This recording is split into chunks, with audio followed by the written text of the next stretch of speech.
শরবত খেয়ে একটু ঠান্ডা হয়ে তারপর আমি আরও হাঁটতে শুরু করেছিলাম। আর এখানে দেখতেই পাচ্ছ একদম ডান দিকে রয়েছে ইন্ডিয়ান কফি হাউস। তো আজকের কফি হাউসে ঢুকতে ইচ্ছা করেনি। আর এখানে দেখো ক্যালকাটা ইউনিভার্সিটির নতুন একটা বিল্ডিং তৈরি হয়ে গেছে, আর একদম প্রেসিডেন্সির পাশেই কিন্তু ওটা তৈরি হয়েছে।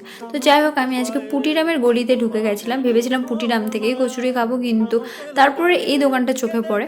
তো এইখানে বড়া পাও পাওয়া যায়, যেটা আমি আগে কখনো ট্রাই করিনি। হ্যাঁ, ভিডিওতে অনেককে দেখেছি এবং খেতেও দেখেছি অনেককে, কিন্তু আমার নিজের কখনো এটা ট্রাই করা হয়নি। তো ভাবলাম আজকে আমি এটা ট্রাই করব।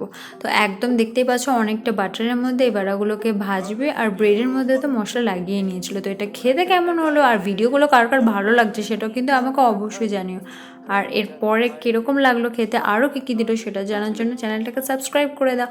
আর দেখো এখানে গ্রিন চাটনি তো দিয়ে দিচ্ছে, স্যালাড দিয়ে দিচ্ছে, আর একটা মশলা মাখানো এক ধরনের লঙ্কা ভাজা দিয়েছিল। এটা না জাস্ট ওয়াও ছিল।